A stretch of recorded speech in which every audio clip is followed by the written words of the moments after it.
Hey everyone, welcome to the Farm and Pastor's Wife. I'm so glad you're here. You're here on our weekend wrap up where we take just clips throughout the week, put it in one video, kind of hodgepodge, like you're not really sure what day you're on.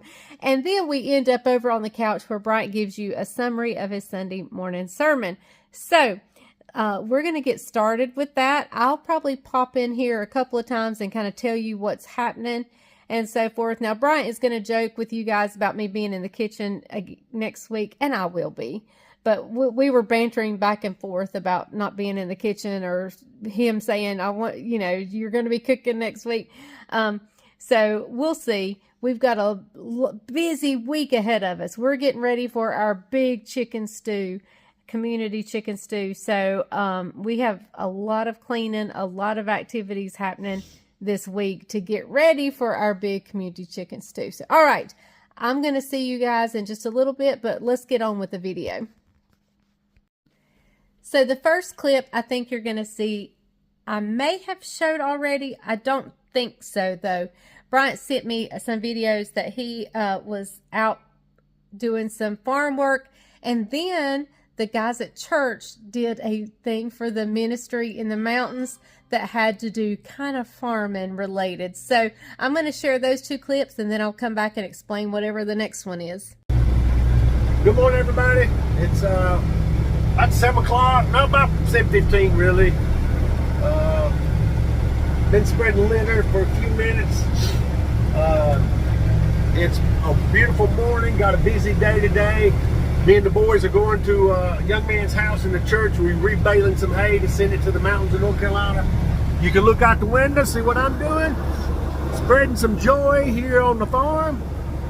And I'm spreading it to cow pasture. We've been on a cow check for about a week now. We had a cow that was ready to calf. And look right here what I found this morning. There's mama cow right there. There's baby calf right there. That's always a beautiful, beautiful sight on the farm, is to see life and to see it come to fruition. That's always a beautiful thing right there.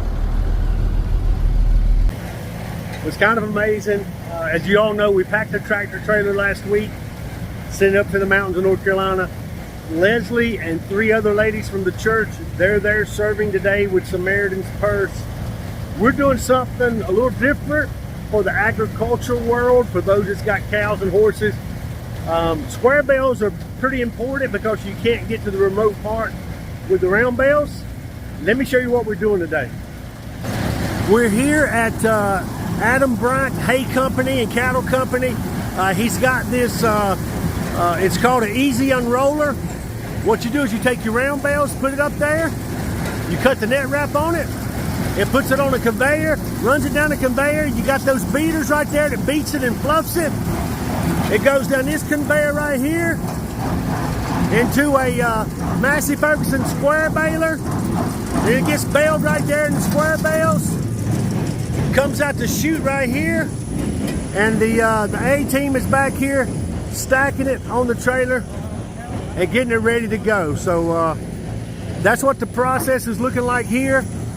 We're gonna do about 200 square bales. It's gonna take us about an hour and 15-20 minutes to do 200 square bales. Just a pretty smooth operation here, and just glad we can serve in this part of the hurricane relief to help those in the agricultural world.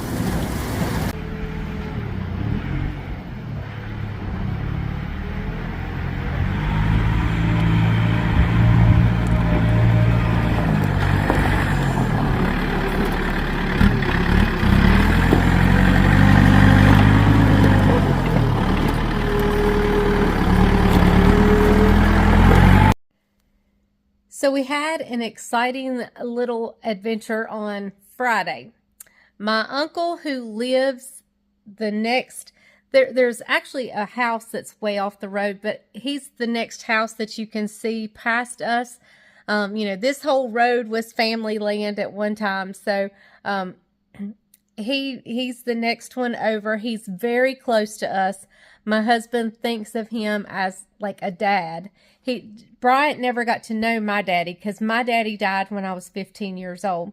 And this is my daddy's brother. And so he is very much like a dad or a father-in-law to Bryant.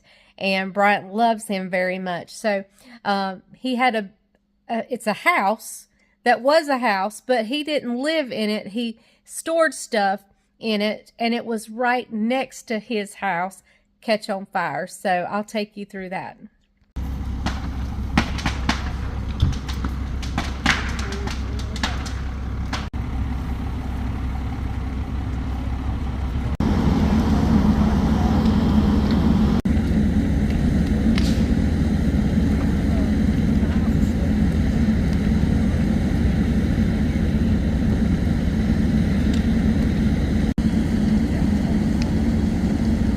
My uncle's, all of his memories right there. Yep, you're exactly right. Because there's hot spots now. Yeah. See, like that roof, you can see. Yep.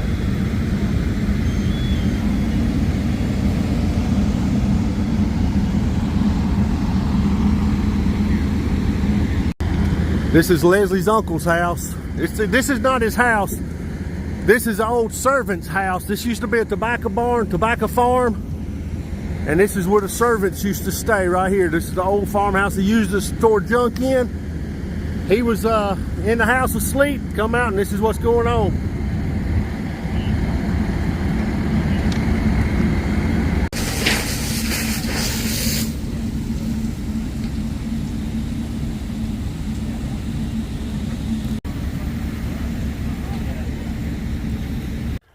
Well, many of you got to see a little bit of the fire from yesterday at Leslie's uncle's house.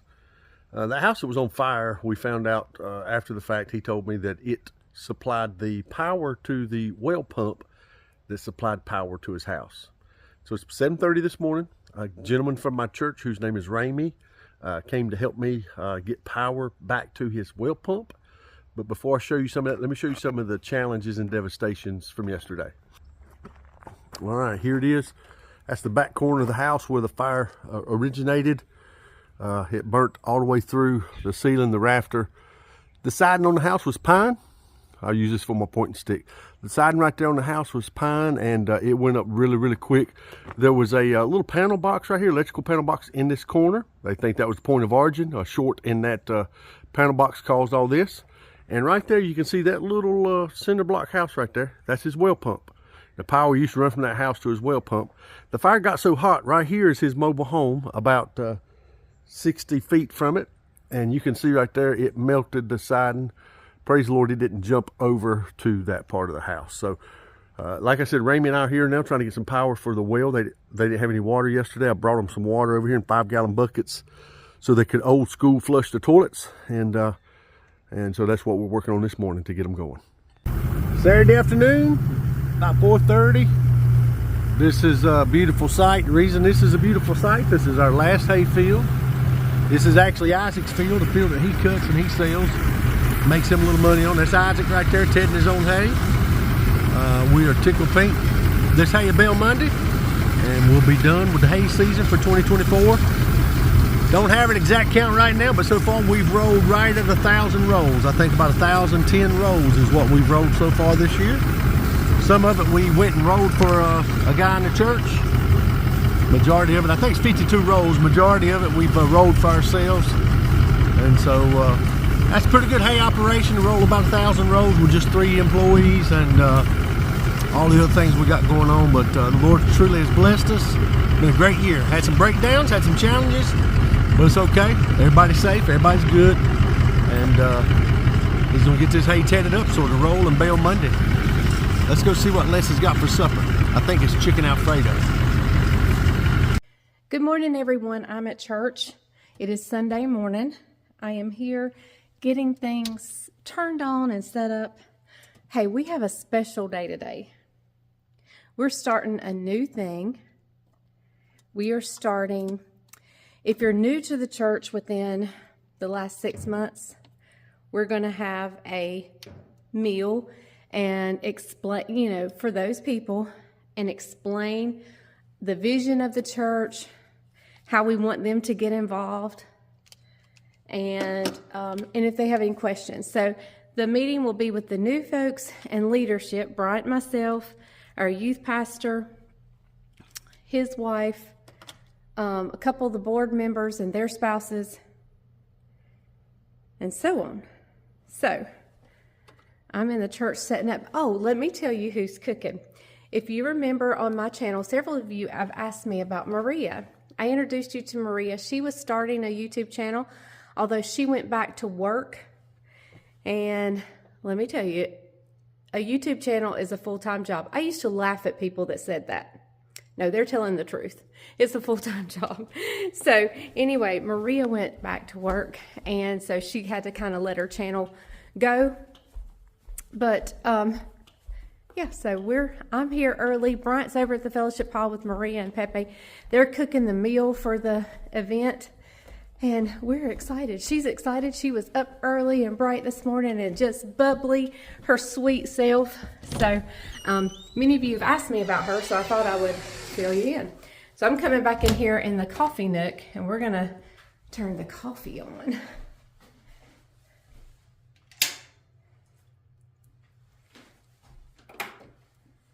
Okay, coffee pot's on.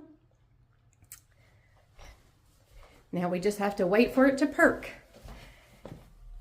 All right, let me get the stage lights on. Usually, I'm not the first person here, but today I am. Well, besides Maria and Pepe and Bryant. I was actually here before Bryant. We drove separate because he went to get some desserts for today because we didn't have anybody make desserts. And so he stopped by the store and got a few things. I didn't have but just a little bit of a pound cake left. And so anyway, that's what he's doing. So everything's turned on. Now I got to go back here. Hopefully the computer has warmed up, and it takes this computer forever to wake up. I think it's because we have the media shout that we use, the system. It has so much stored on it. It just takes it a while to say good morning. And it would have helped if I'd have clicked it to open it. Okay, now we wait.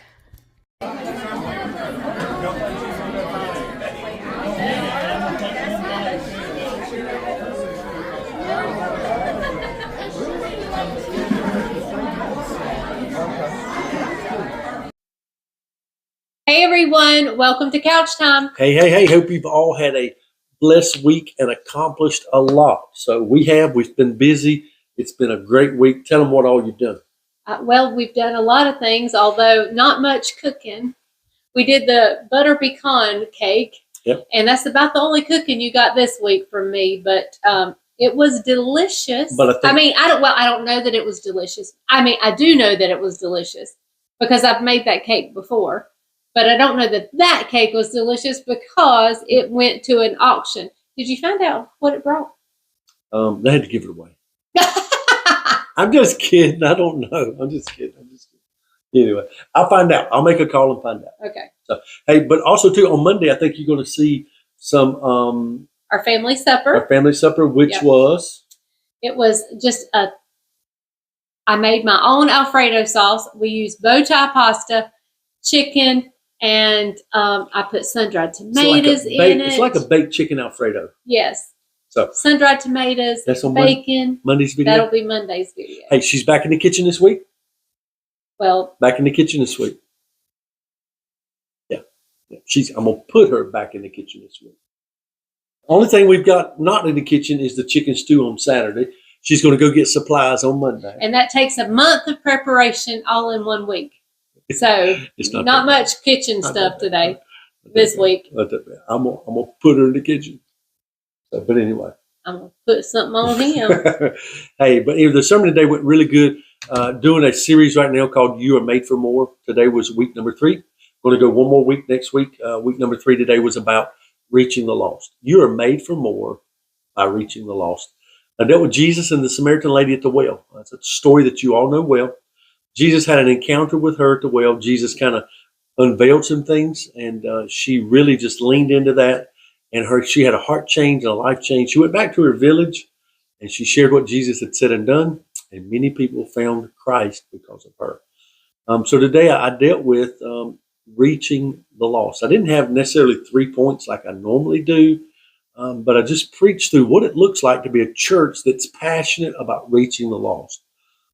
It's not a small commission to reach the lost. It is the Great Commission. It's what Jesus has called us to do. And I made the statement in the comment that so many times we spend a lot of our focus on the sheep within the four walls instead of the goats outside the walls. Not saying that as a negative reflection of anybody that doesn't know Jesus, but saying that's what Jesus calls them in the gospel, sheep and goats. And so many times a lot of our times and energies are spent on those inside the walls and their preferences and things that they want, instead of calling a time out and saying, hey, you know what? Our focus needs to be outside the walls. That's who we need to be reaching. The things we need to be doing inside is to reach those that are outside. And so we just had a great, great time in the Lord today. If you missed it, go check it out on the Facebook page. Catch it on rewatch, Browers Wesleyan Church. Continue to watch our YouTube videos on our YouTube channel. It should be up tomorrow by 3 o'clock. And I know your hearts will be blessed.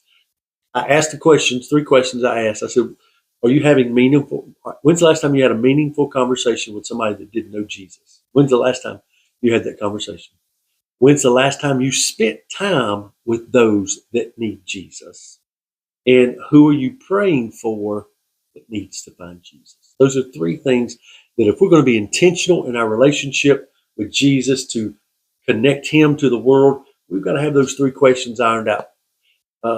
Reaching the lost is not coincidental. It is a lifestyle. It's got to be ingrained into your mind, ingrained into your lifestyle. It's got to be your first response, your first reaction. It's got to be who you are.